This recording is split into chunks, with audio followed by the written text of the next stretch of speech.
hurrying their words to school. A visit to some selected schools in the state capital reported for duty are scheduled. They said they are ready for the work ahead. We thank God for the resumption of 2024-2025 academic session. The students, they are on ground, all the teachers are on ground, and everything is in place. Students should expect the best from their teachers because everyone is really set to give their best for this in this new session. The school is well prepared in getting to the new session, in giving our learners the best, because the staff of the school has been trained and retrained to make sure they have a good impact on all our students. We feel safe and we feel good that yes, we are even happy that they are in the school. They are now in secondary school. You know, it's another stage, another phase of life, and so they are very happy. Students on their part, especially the newly admitted GSS1 students, said the holiday has been an avenue for them to prepare ahead for the new academic activities after resumption. I'm so happy to be in primary 6 and to teach my junior ones. I'm so happy, very excited to come back to school and be a great leader for the future. I'm very excited that I'm in GS1. I'm no more in primary school again, I'm in a new class. Other business outlets as well continued unhindered as usual in Abeokuta metropolis after a long holiday which spanned from Friday 26th of July to 17th of September 2024 became Ogtv News. After 6 weeks of vacation to conclude the end of the 2023-2024 academic session, all public and private primary and secondary schools as well as government technical colleges in Okun State have resumed fully for the new academic session. Monitoring the resumption activities in Ijebu, Ogtv, Ikene, Shagamu and Abeokuta South local government areas, the Commissioner for Education, Science and Technology, Professor Abeokuta, enjoined learners to take up new challenges, be proactive and lay a solid foundation for a successful session. Professor Abeokuta, accompanied by the Permanent Secretary in the Ministry, Mrs. Oluwatosin Oloko, and the Director of Quality Assurance and Teachers Development, Mr. Benga Kikisuhu, also charged the learners to be hardworking, committed to their studies, pursue high education potentials, and keep the ideals of their schools, saying excellent performance occurs where learners cooperate with their teachers on policies that promote quality standard of education.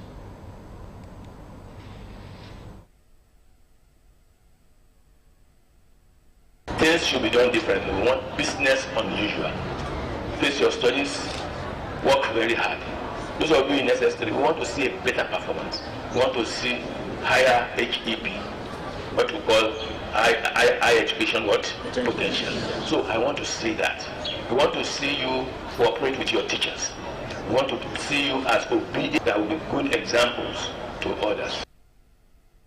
The Commissioner commended the principals and teachers for being proactive towards resumption activities and for conducting welcome tests for them, adding that infrastructures had been provided to enjoy the best of the new academic calendar.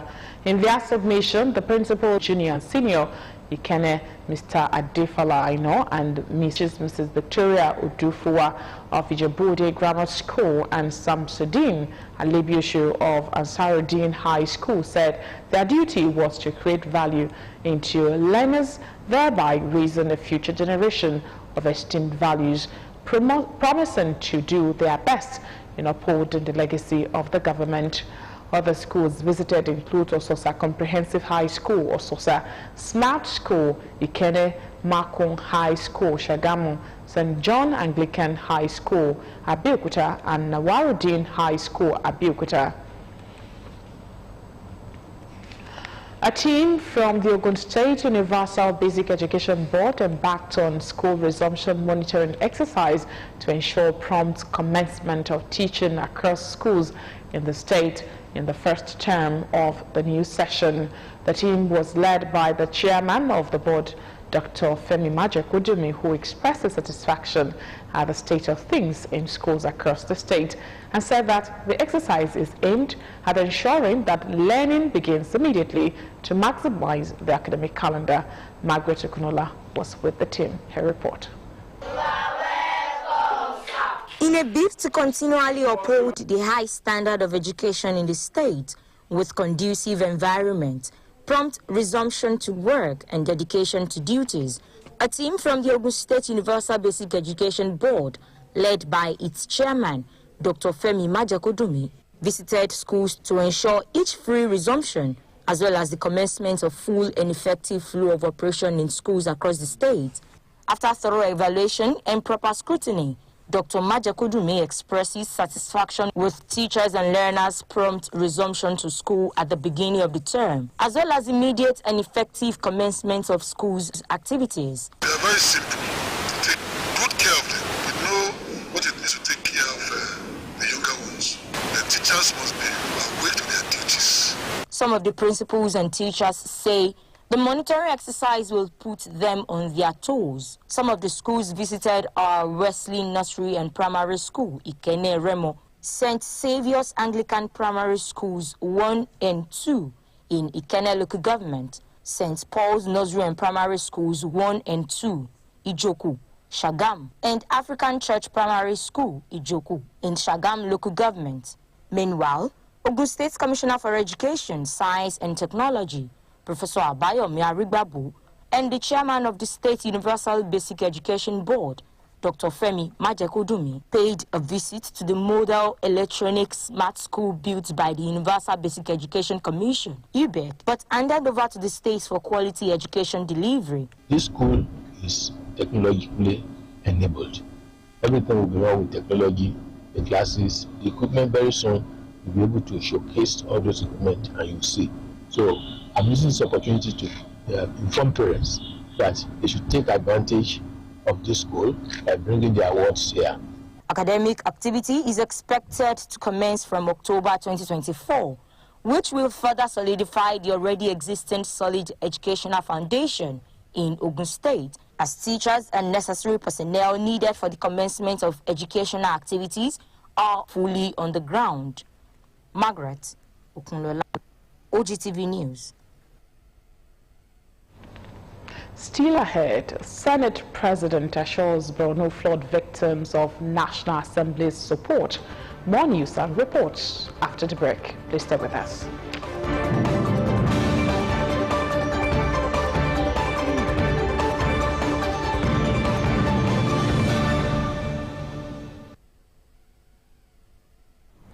Okun State Government, through the Ministry of Health, has launched a technology-driven rural maternal health emergency transportation service in partnership with Emergency Response Africa to reduce maternal mortality and increase access to emergency obstetric care.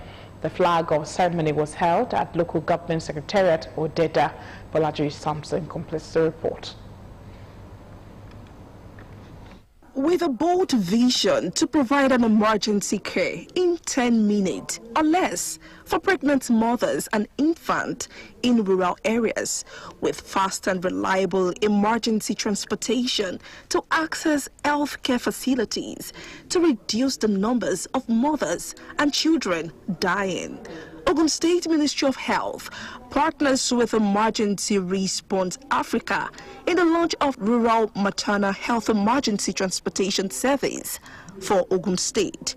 In attendance was wife of Okun State Governor, Mrs. Bamidele Abiodun, Commissioner for Health, Okun State, Dr. Tomi Koka, government functionaries from the ministry, notable dignitaries, among other community leaders. It was highlighted that a groundbreaking initiative intends to improve pregnant women's access to emergency obstetric services. The government has been making efforts to reduce maternal deaths through various interventions, such as employment of over 200 nurses and midwives into the health system. The government has also procured about 100 tricycle ambulances and distributed among the 20 local governments. These, among other interventions, have been done to ensure safe delivery of all women and children in Okun State. Addressing the flag-off ceremony, Commissioner for Health, Okun State, Dr. Tommy Koka, praised the initiative, noting that the launch is an important step of Okun State government to reduce maternal mortality. Engage members of our various communities to actually be the first responders. So when you're calling your neighbor, as a community would be, you call your neighbor who's the first responder that drives the machine, and they will come and respond to you. They know where your house is. They're no strangers. They're part of your community. 0811 200 0033. And once that number is called, the first responder will collect the voucher, pick the woman, and take her to the facility without paying anything. The technology-driven rural emergency transport program is said to be delivered by trained community-based first responders, thereby utilizing innovative USSD and SMS-based dispatch solutions to provide fast and efficient medical emergency response to pregnant mothers and infants in emergencies, thereby improving their chances of survival. It was emphasized that transportation is only for going for antenatal care, emergency transfer to the primary health care center or general hospital. After registration, beneficiaries will be given 6 vouchers, 3 for antenatal visit and 3 for emergency transport. Bolaji Sampson, Ogtv News. The Okun State Government, through the State Investment Promotion and Facilitation Agency, UInvest, will be collaborating with the Manufacturing Africa Program, an initiative of the UK government through its Foreign Commonwealth and Development Office, the British High Commission, and Hinkley E-Waste Recycling Limited towards a vibrant manufacturing sector in the state. To this end, there will be an interactive session with the media aimed at showcasing this pivotal partnership to enhance the manufacturing sector and boost investor confidence in Okun State as a leading industrial hub in the West African corridor. Special Advisor DDG of UInvest, Ms. Shola Arobieke, made this known in a statement, adding that Manufacturing Africa program plays a crucial role in supporting industrial development and innovation across Africa, with commitment to advancing manufacturing capabilities and promoting sustainable practices. She added that the proposed collaboration would leverage the FCDO's expertise in market studies and corporate finance support to foster a robust manufacturing ecosystem in Ogun State and Nigeria at large. The traditional ruler and people of agrarian communities of Erinja Ilobi in Yewa South Local Government, Ogun State, have given assurance of better contributions to food production with the construction of access road leading to the communities. They gave this assurance in an interaction with Ogtv news crew who visited the communities to monitor the commencement of work on the road that would connect the communities with the recently opened Ilaru-Iwoye-Owode Road. Matthew, show me completes the report. The agrarian communities with huge contributions to one of the agricultural and food production beds in Ogun State, which has suffered long years of neglect and hardship as a result of the deplorable conditions of their major road. Erinja Ilobi communities in Yewa South Local Government of Ogun State about to be connected to the rest of the world with the commencement of the construction of the access road that will connect them to the recently opened Ilaru-Iwoye-Owode Road leading to Lagos State and the neighboring country. Erinja of Erinja, Oba Ebenezer Egunjobi, who has been clamoring for the construction of the road due to its importance to the communities, said the entire communities can only appreciate the Prince Akwa Ibom-led administration for the milestone. The road was in a very bad shape when I made that request to the governor. He promised, keeping governor that he is, he has promised that he will come to our aid. And I want to say to you now that since last week, they have started work on the road. The Ilobi, Irinja communities will make it easy to transport their farm produce to the market. The people of the communities could not hide their joy for much awaited exposure the road will provide for them. This will bring a great thing to the community. It's a road that links to Aton, which is Ota local government. When you are coming from Ilaro, you reach Okerinja, you just branch. From here to Ilobi, after Ilobi, 2 minutes, you get to Aton. We thank God for what happened in our town, that a new thing will come because of the road. The project manager for the construction company gives an insight into the progress of work. Like 3.3 kilometers upward. We've done the road clearing and even the drainage. The next stage will be the earth moving. After the earth moving, then we'll move to the stone-based lane. After that, then we'll lay the asphalt for the road. The beginning of a new era that will bring much progress and development to Irinja, Ilobi and its environs. Matthew, show me Ogtv News. And away from that, President Bola Tinubu has mourned the deaths of 40 Maulud Nabi observers who died in an auto crash on Sunday. The victims, who were on their way from Kwadari in Plateau State to a Maulud Nabil event in Saminaka, Kaduna State, lost their lives after their bus collided with a truck at Lere town of Kaduna State.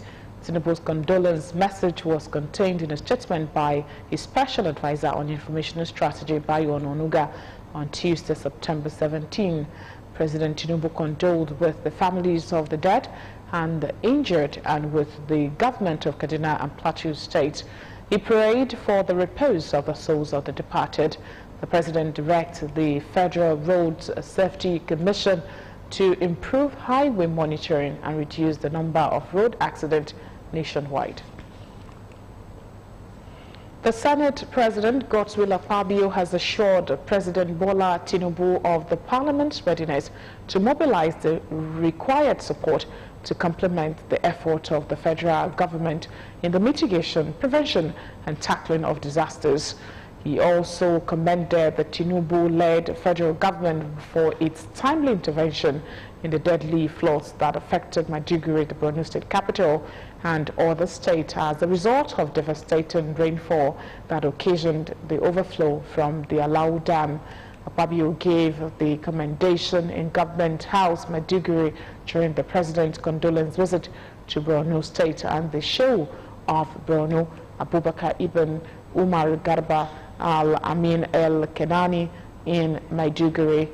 Tinubu made a detour from a trip to attend the United Nations General Assembly annual event held in New York, flew into the country, and same day led a powerful delegation to Maiduguri to commiserate with the government and people of the flood-affected state over the unfortunate disaster.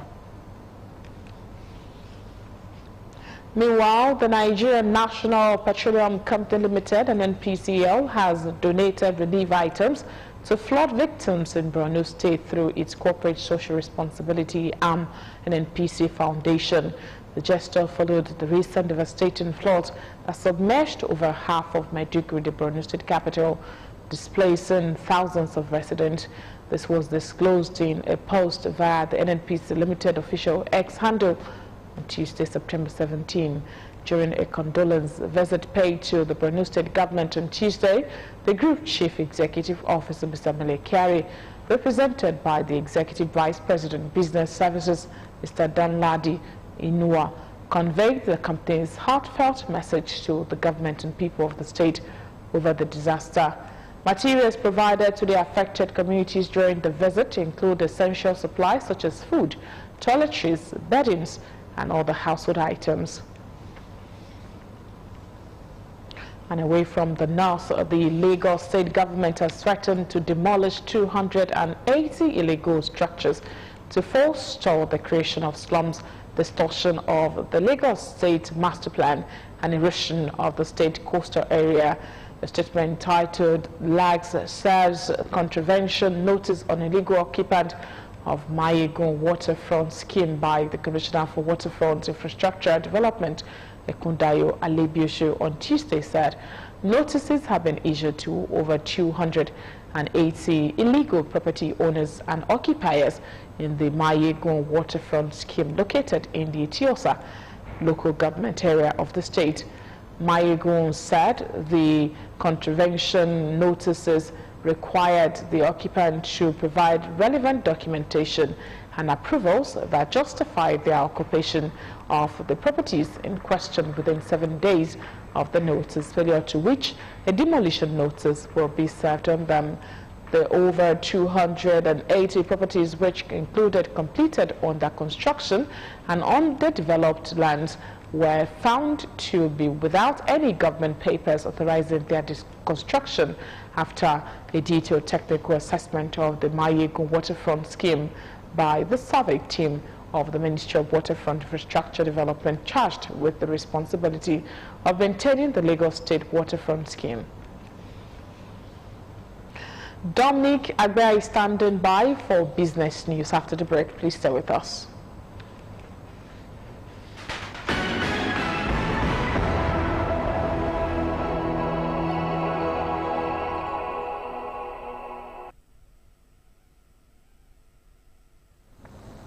Thanks for joining us on the business segment of the news. The Central Bank of Nigeria, CBN, has reaffirmed that its ways and means advances to the federal government will continue to be maintained at the 5% threshold for fiscal years 2024 to 2025. This is according to the Monetary, Credit, Foreign Trade and Exchange Policy Guidelines for fiscal years 2024-2025. Documents released by the Central Bank of Nigeria.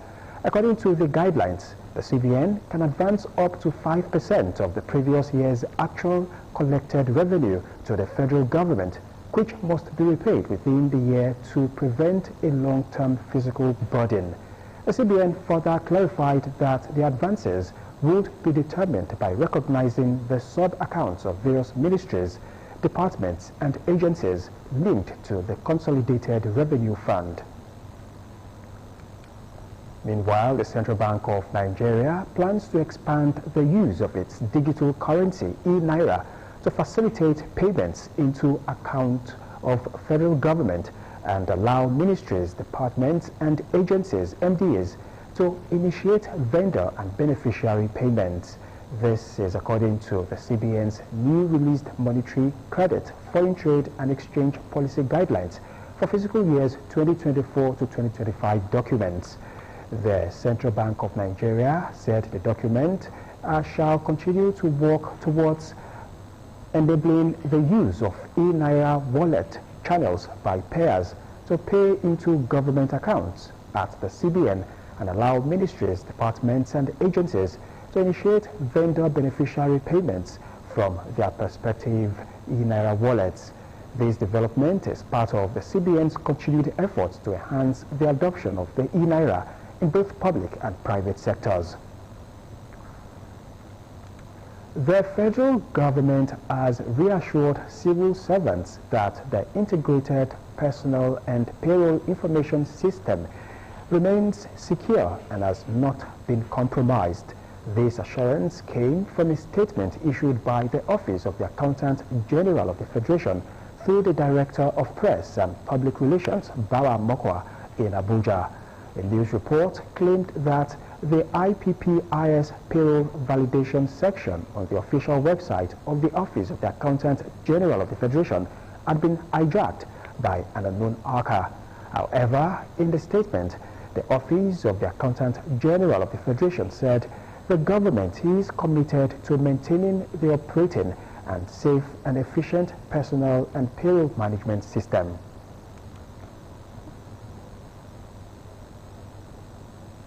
And finally, on the business segment of the news, the federal government has announced the kickoff of a $550 million upstream gas project between Nigerian National Petroleum Company Limited, NNPCL, and Total Energies for the development of the U-Beta field. Special Advisor to President Bola Tinubu on Energy, Oluvehijan, disclosed these at the inaugural U.S.-Nigeria Strategic Energy Dialogue hosted by the U.S. State Department in Washington, D.C. Speaking at the luncheon during the dialogue, Vehijan mentioned that the upstream gas project will produce 350 million standard cubic feet of gas per day once operational. A statement from Morenike Adeomi, Stakeholder Manager Office of the Special Advisor to the President on Energy, was shared in Abuja on Tuesday. And that's the business segment of the news. Many thanks for watching. It's back to Seniat for the rest of the bulletin.